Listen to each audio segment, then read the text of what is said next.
Coming up, I try to save my headlight motors by rebuilding them. Then I replace the grommets on the door light switches, and I replace the badge. Don't forget to thumbs up, subscribe, hit the notification bell. If you've got any questions, I'll answer them in the comments. And if you'd like to support the channel, check out the video description.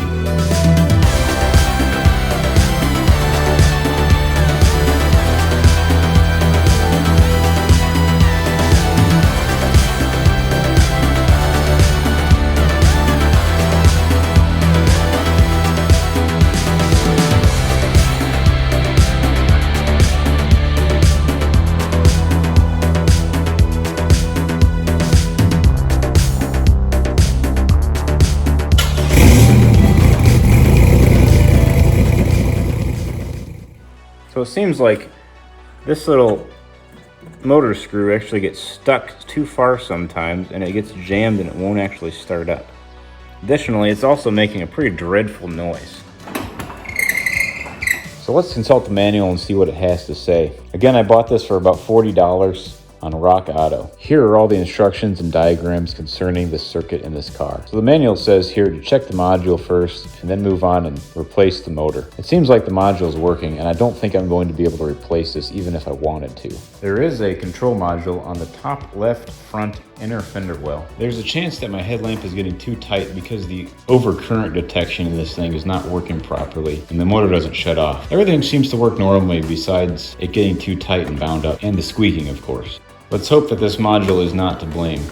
You also might want to check the fuse box for any blown fuses. So let's tear down this motor, see if we can fix that squeaking and get it to run a little smoother. The Fiero store sells these complete kits to rebuild your headlight, including the gear, some of these plastic pins, and then all the gaskets. I bought these to have on hand in case when I took these apart and some of this stuff was too far gone. First, we're going to start by unplugging the wiring harness. The way that you get your headlights to stick up is turn on the headlights, and then as fast as you can, turn the back off and then turn on the accessory lights, like this. Then turn your interior lights down until it stops dinging. There are 4 10mm nuts securing your headlights on. 2 of them are underneath, and you're going to have to pop the headlights up in order to get them off. Then I'm going to collapse it again so I can fit it out. Don't forget to turn off your running lights now. And don't forget the wiring harness on the motor side.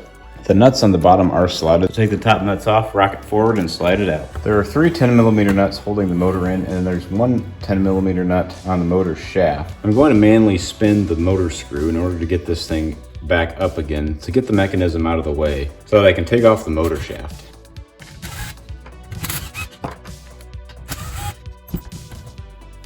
There are other videos from Lost Not Forgotten and Toys for Life C5 that explain how to do the passenger side, so I'm not going to cover that. If you're not already subscribed to those guys, go check out their channels in the description. So now I'm going to take this motor apart and look at the internals. There are 3 1/4 inch bolts on the gearbox.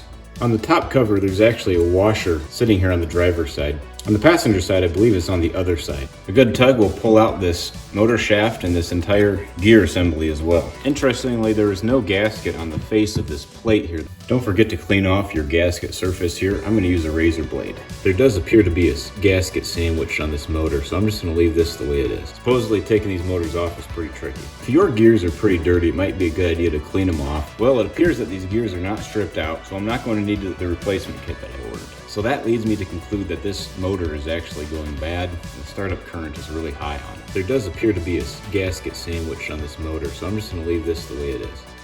Supposedly taking these motors off is pretty tricky. What I might be able to do is grease everything up on the internals of this. So now I'm going to take this and clean it up. I'm going to get this old grease out of here that's kind of dried up, then come back and put some new grease inside. I'm not going to spray this whole thing down with brake cleaner because I don't want it to eat the paint off.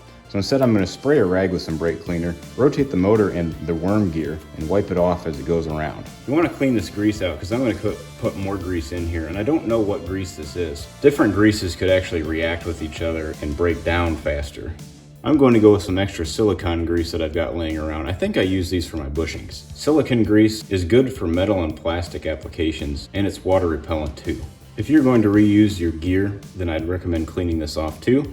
But since I have my new ones, I'm just going to use these. I'm going to go ahead and put the grease all the way around. I'm also going to grease other surfaces that make contact with any moving parts.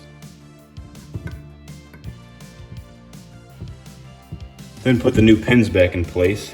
These are pretty tricky to get in, and they have to be spread apart.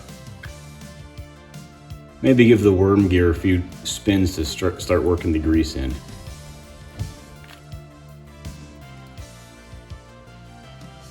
You want to be careful to seal this thing with the gasket because you don't want any water coming in. If it does, then dust can come in too. If dust gets in here, it will start mixing with the grease and then you'll start grinding everything up. So place the gasket down, put the screws on, and tighten them back up. Don't over tighten these though. They do go into plastic threads. So since these parts are exposed out here, I don't want to lubricate them with any sort of grease or oil. So what I'm gonna do is I'm gonna use a solid lubricant. I've got some Dow Corning Moly powder. I'll include a link to this in the description. There are a total of 3 moving joints on this thing that we want to work this lubrication into. And this stuff is really messy and powdery, so be careful where you put it. I'm going to apply this over the trash can.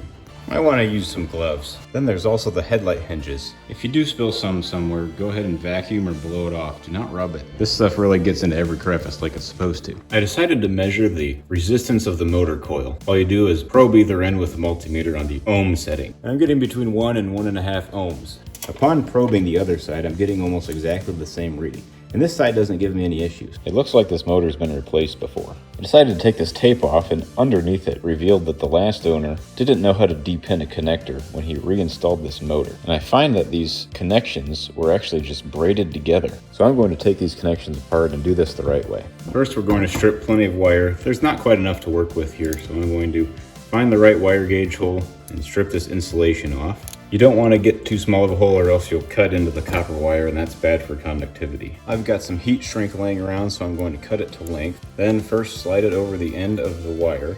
Get your soldering iron out with a little bit of a wet sponge to kind of rub off any excess solder you have.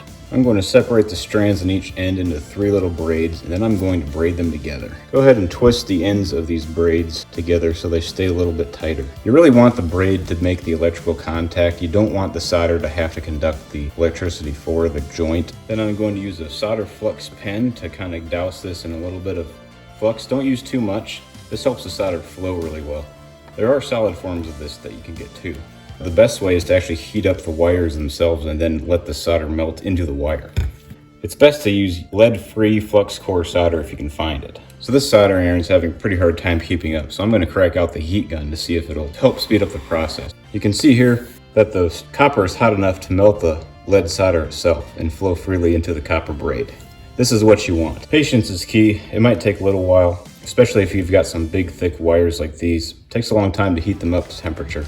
Well, I singed the wires a little bit with the heat gun, but that's okay because I'm just going to put some insulation over. Then just slide the heat shrink tubing over the joint and heat it up with the heat gun. I like to wrap it in electrical tape too, just to be safe. So now let's get the motor back in here. All 3 of these bolts are different lengths. The shortest one goes here, the longest one goes here, and the medium one goes here. Make sure not to over tighten these. This thing pretty much likes to be unfolded in order to get the shaft back on. Then we're just going to rock this thing back in and tighten it up. So we had a half wind today. Unfortunately, I don't think this actually fixed it. The motor actually does work now. It doesn't seem to seize or get too tight to turn anymore on its own. It really sounds like there's a bearing or something else going out in that motor. It might be time to replace this thing. Try to get around this because these things are about $100. Maybe I overlooked something with this motor and it can actually still be saved. Let me know in the comments if you've had this problem. I'd like to leave you guys off with a little bit of success stories today, so let's look at some miscellaneous stuff. These door switch grommets are shot, and you can get some new ones at the Fierro store. It might be a good idea to disconnect your battery if you're going to be doing this for a while. A 7/16 ratcheting wrench or a 11mm ratcheting wrench would work perfect for this. Those sizes are so close, sometimes sets don't come with the 11mm. These things just unthread right out. Be careful not to over tighten it when you put it back on. The driver's side switch actually passes power through it, so it's got 2 connectors, but this passenger side switch only has 1 connector. It actually grounds through the chassis on these things.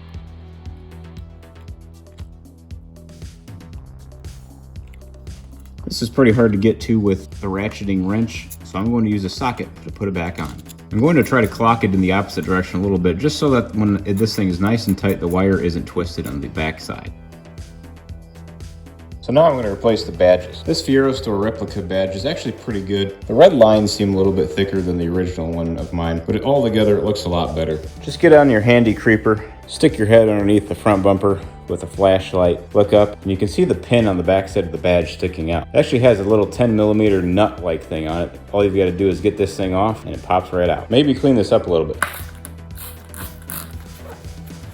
The new one actually has a little tab left over from the injection molding process is what I'm guessing. We're gonna have to cut this thing off.